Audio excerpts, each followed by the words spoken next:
Glória a Deus. Passagem bastante conhecida, aonde o livro de Josué vai falar que Josué é tão novo, um homem de Deus tão conhecido, que ele vai assumir uma responsabilidade que Moisés já vai dizer para ele que ele era um homem que não deveria temer. Mas a gente é falho. E aí então Moisés tinha Josué como um braço direito. Josué, escolhido por Deus para ficar no lugar, substituir todo o ministério de Moisés. Moisés parte para o Senhor, e então Josué é chamado pelo próprio Deus. E olha que naquele tempo ele ouvia a voz do próprio Deus. E uma das primeiras coisas que Deus chamou ele e falou: olha, cuidado com as suas escolhas. Quer ver?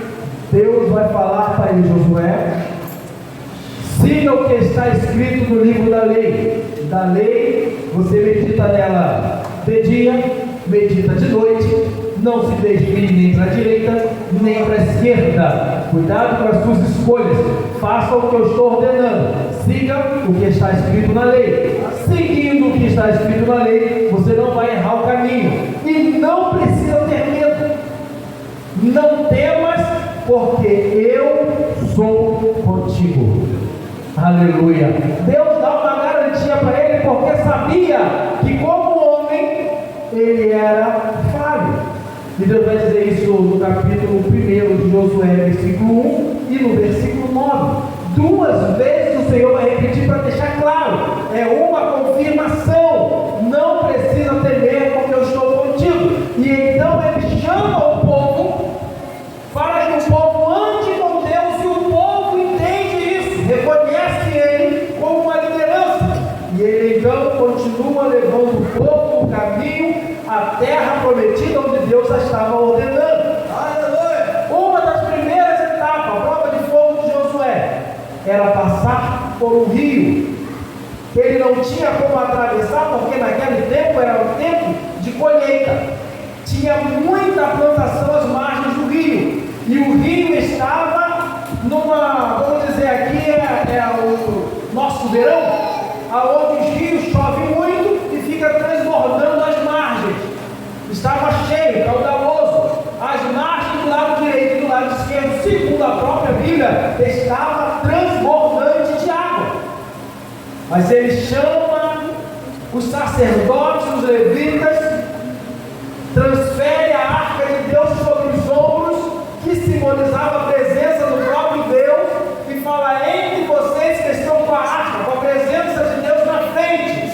E ao colocar os pés na água do rio Jordão, o rio que estava com uma correnteza, ela para, a água se abre, assim como Moisés havia feito com a presença de Deus lá atrás, no Mar Vermelho. Deus confirma com Josué no Rio Jordão.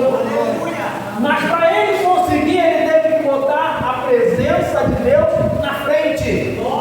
Há momentos que a gente vai falar: Senhor, já vi esse milagre acontecer, será que comigo também acontece? E Deus, quando está na frente, irmão, ele pode curar outra vez, ele pode ressuscitar outra vez, ele pode tornar da vida, mesmo espiritualmente, ele pode colocar tudo no seu devido lugar outra vez. E Josué passa com o povo, com o exército, e ao chegar do outro lado, eles são confrontados por uma cidade chamada Jericó. E mais uma vez, o próprio Deus orienta ele o que fazer, e ele segue, e ele fala que vai dar a volta na cidade. Estou cortando volta aqui para chegar onde nós temos que chegar na mensagem de hoje. E ele dá a volta na cidade no último dia, depois de 7 dias, uma volta a cada dia. No 7º dia ele tem que dar 7 voltas na cidade. E a única coisa que ele fala para o povo é: os levitas vão tocando a trombeta, os sacerdotes vão levando a arca na frente, a presença de Deus vai na frente, essa muralha vai cair por terra, porque Deus disse que Deus vai fazer um milagre, 7 voltas, mas quando chegar na última, eu vou dar uma ordem, todo mundo vai quieto, calado. No último dia, na hora que eu falar, nós vamos começar a gritar em nome do Senhor. Irmãos, eu não sei o que eles gritaram, mas quando tocaram as trombetas, o povo começou a gritar e a clamar, e as muralhas caíram por terra. Deus podia ter feito no primeiro dia, mas Deus mostrou para o povo que muitas das vezes você tem que fazer a sua parte, caminhar, muitas das vezes um sacrifício, mas no tempo que você estiver clamando, glorificando, as muralhas vão estar caindo. E ele sai dali, e logo ao sair ele fala para algumas pessoas: olha, vai lá e dá uma olhada na próxima cidade, enquanto nós estamos ainda saindo de Jericó. E alguns correm lá, olham a cidade chamava Ai. Quando eles olham aquela cidade, eles falam: o povo é pequeno, não tem muita gente, não tem muito guarda, não tem um exército grande, com 2.000 pessoas, nós conseguimos vencer a batalha. E olha que o exército era de 300 ou mais de Israel, mas com 2.000, bem pouquinho, a gente vai vencer. Ah, manda 2 não, manda 3 para garantir. E mandou 3.000 soldados. E os 3.000 soldados, quando chegaram lá, já morreu 36 de cara. Todo mundo correu, se afugentou, fugiu de uma cidade pequena, de um problema pequeno. Tinha acabado de destruir Jericó. E de repente eles se encontram agora afugentados, amedrontados por um exército pequeno. E aí, quando chega o povo e conta a Josué o que aconteceu, a atitude de Josué chama a atenção, porque qualquer um podia ter feito aquilo que fizeram, correr primeiro em frente a uma batalha, por menor que seja. Senhor, por que eu ganhei uma batalha grande e perdi uma pequena? O Senhor me fez atravessar o Jordão e eles já estavam gostando de ficar do lado de lá. E Deus falou: não, atravessa o Jordão, porque eu tenho mais limites para derrotar através de vocês. Ele foi e perguntou ao Senhor: por que me fez atravessar? Por que me fez ganhar Jericó? Por que tantas coisas? Por que, Senhor? Que o Senhor me fez perder essa guerra? Ele se confronta, porque ele, depois de ter vencido as guerras, ele perde uma batalha pequena. E isso, irmãos, acontece conosco também. Às vezes pensamos: o Senhor vai ser fácil, conta com o seu entendimento, sua estratégia, e não coloca Deus na frente, porque dessa vez os soldados foram sem a arca. Essa é a primeira atitude que nós temos que ter: se voltar para o Senhor diante de qualquer problema, ou colocar Deus na frente de tudo. Meu Deus. O problema pode ser grande, pode ser pequeno, coloque Deus na frente de tudo. Perderam a guerra, voltaram correndo e amedrontados, e ele fala: Senhor, o que vão dizer de nós agora? Nós sempre vamos em nome do Senhor dos exércitos, mas agora nós perdemos uma guerra e todos saberão. E o Senhor falou assim: olha, vocês só estão, primeiro, né? Falou para ele: por que você está prostrado? Levanta-se. Levanta-se. Queremos saber de Deus por quê? Queremos de Deus a vitória, mas muitas das vezes não queremos nos posicionar diante de Deus. Deus fala: eu quero falar contigo, mas você tem que estar em pé. Você só está perdendo a guerra porque quebraram a aliança que eu fiz com vocês. Está perdendo a guerra porque quebrou a aliança que eu fiz com vocês. No meio do povo de Israel, eles pecaram. Tem um pecado escondido dentro do povo de Israel que precisa ser revelado para que a glória volte ao povo de Israel e eles consigam ganhar novamente a vitória.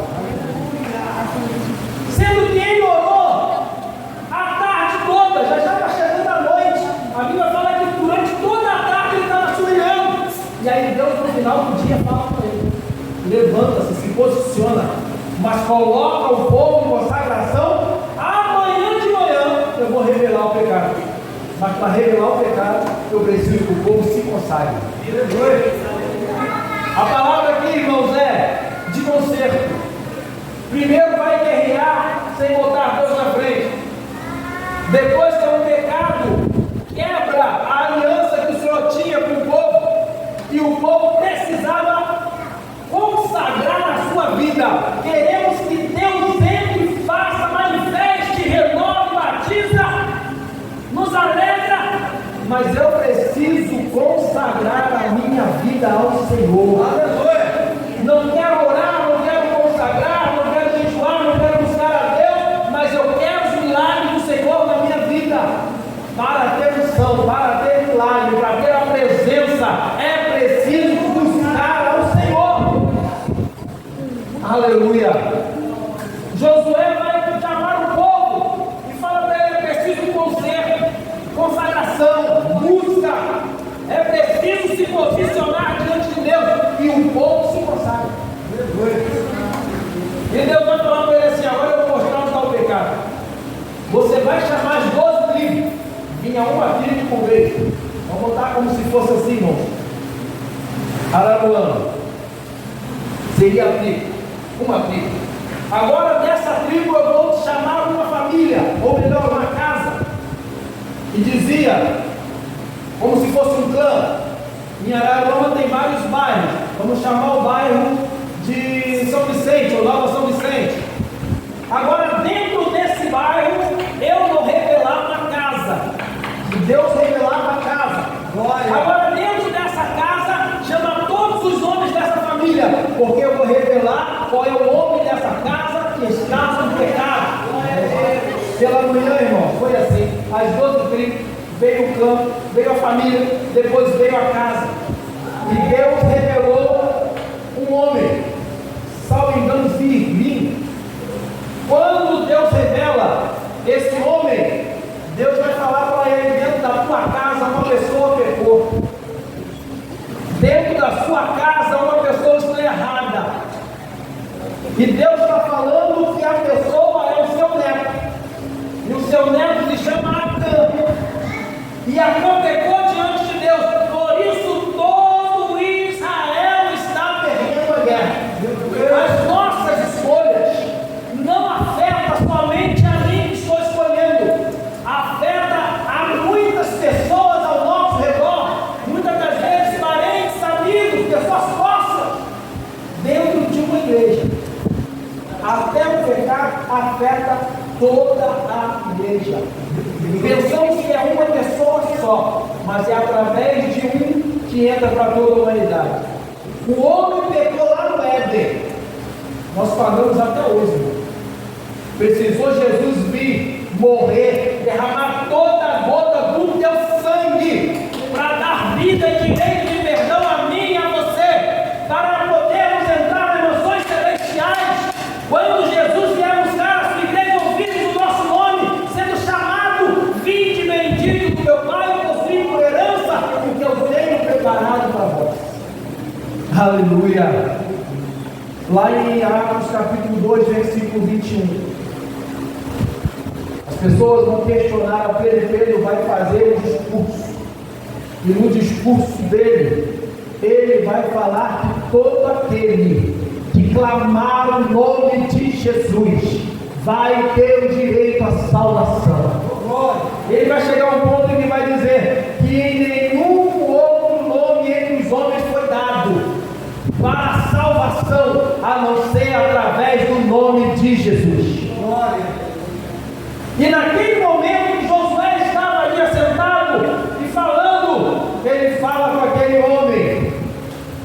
Josué chama e disse para Acã: meu filho, para a glória do nome do Senhor, o Deus de Israel, diga a verdade, conte o que você fez e não esconda nada. Aleluia! Aleluia! A gente pensa, né, qual pode ser o pecado?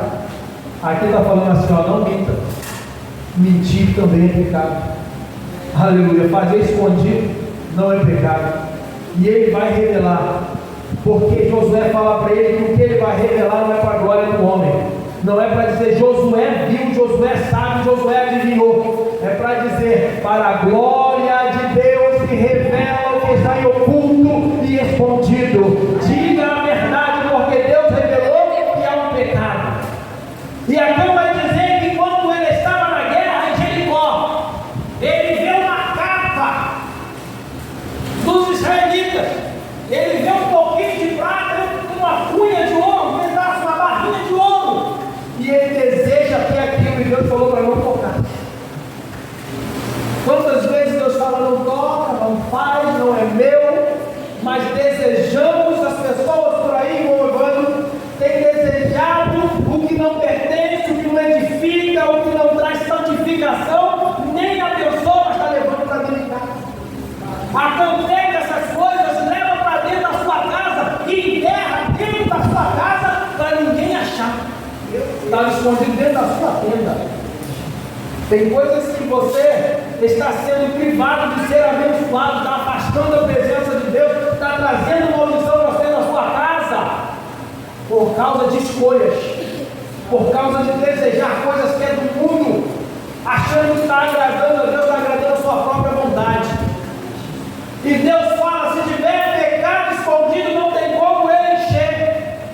Se esse pecado não for revelado, se esse pecado não for posto para fora, Deus vai revelar tudo aquilo que estiver debaixo do tapete, tudo aquilo que você tem levado, e está achando que o homem não está vendo, mas Deus está vendo tudo, como os olhos, como chama de fogo, e Ele vai fazer brotar, porque na casa de Deus não existe engano.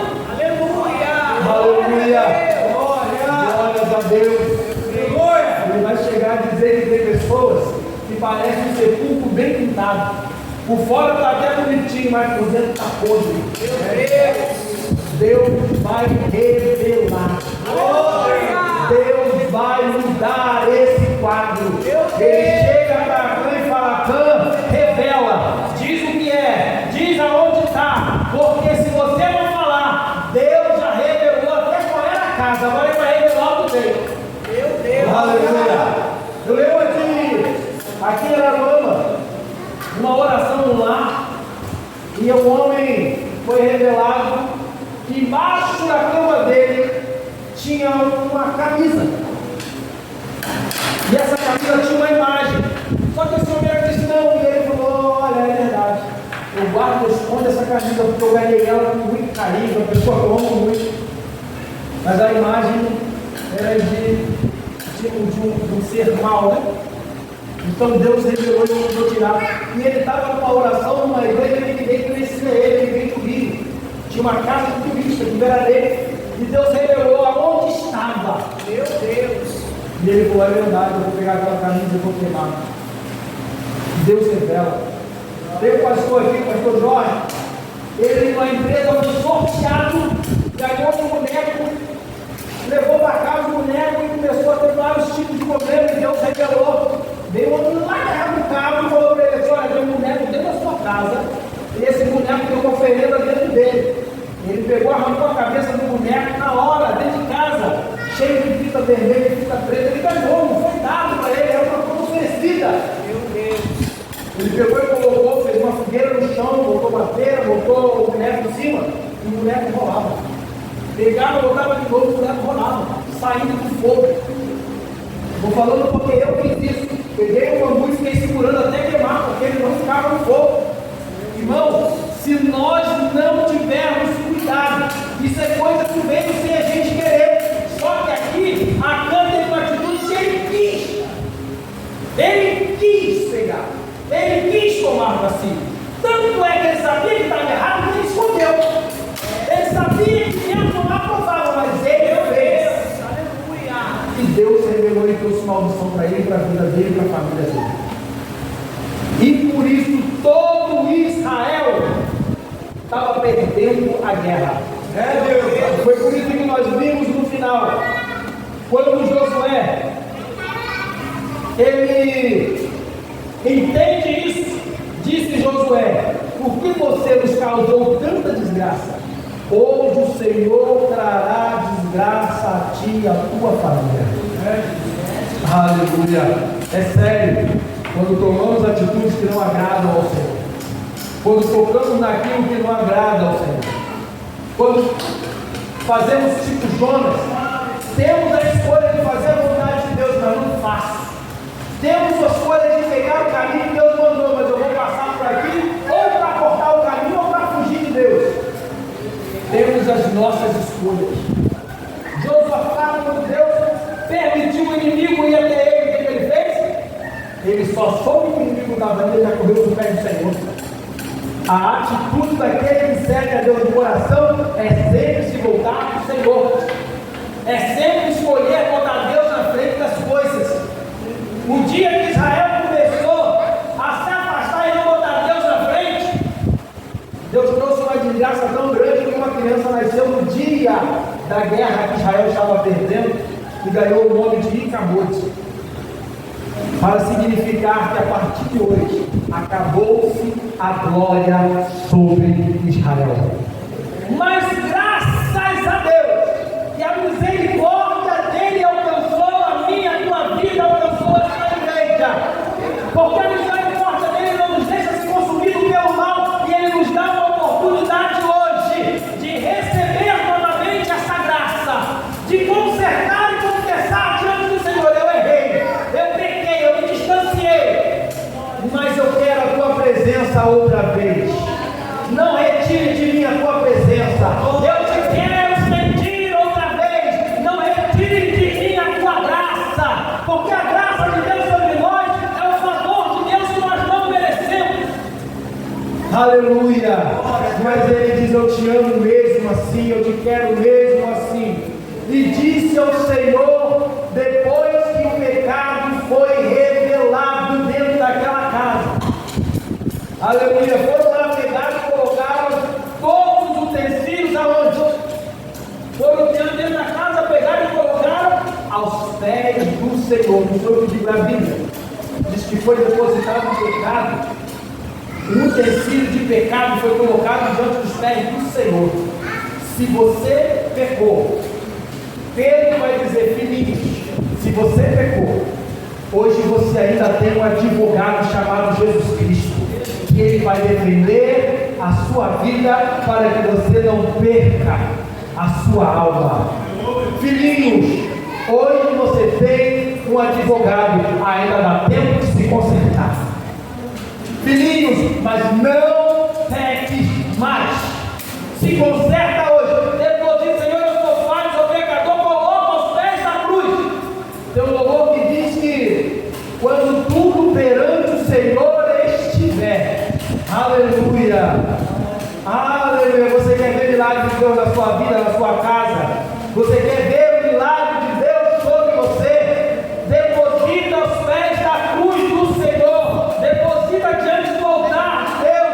Deposita diante do Senhor. Dobre os seus joelhos e confesse com a sua boca que só o Senhor é Deus na sua vida. E o pecado não tem lugar na tua oração, na tua casa.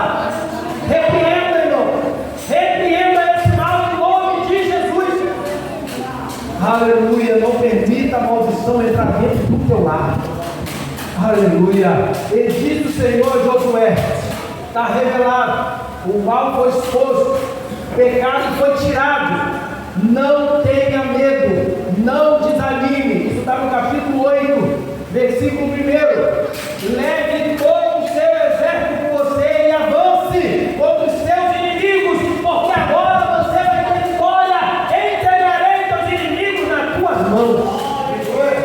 Estamos perdendo guerras por escolhas erradas que fazemos, mas quando colocamos Jesus na frente, confessamos ao Senhor os nossos pecados, as nossas mazelas, Ele nos limpa, nos purifica e nos dá vitória contra todo aquele que se levanta contra nós. Aleluia. Não tema, não desanime, pois leve todos contigo, porque eu entreguei nas suas mãos o rei da cidade de Ai. Entreguei o seu povo, aleluia, nas tuas mãos. Entreguei todas as cidades nas tuas mãos, e e a sua terra eu entreguei nas suas mãos. Além de ter vitória, ainda saiu com posse de terra, porque Deus prosperou na vida daquele que confessa os seus pecados e deixa. Aleluia, não é só confessar, é confessar e deixar. Aleluia, não é só falar, eu pequei mesmo, está ali, está errado. Não, é confessar, se consertar e falar: Jesus, a partir de hoje, eu não quero ser essa pessoa pecadora, eu quero me converter, eu quero melhorar, eu quero que o Senhor seja o meu guia, o meu dono, o meu bom pastor, que me leva pelas águas tranquilas e pelos pastos verdejantes, porque a minha vida pertence a Jesus. Satanás não tem autoridade, Satanás não tem poder de entrar dentro do seu lar, se você não abrir as portas. Aleluia, mas faça o seguinte, faça pedir Espírito Santo, que eu não abra a porta da minha casa, mas seja o Senhor abrindo a porta primeiro. Aleluia, que o pecado venha bater em retirada, que o Senhor me dê o entendimento para saber o que é de Deus e o que não é de Deus, o que te agrada, o que não te agrada, porque às vezes eu estou fazendo um tempo de ignorância, mas Deus vai te revelando o que edifica e o que não edifica. Aleluia, Paulo vai dizer em Filipenses: se te edifica, aleluia, se te aproxima de Deus, então pense, pratique e faça, aleluia, para que Deus se manifeste através de você. Amém?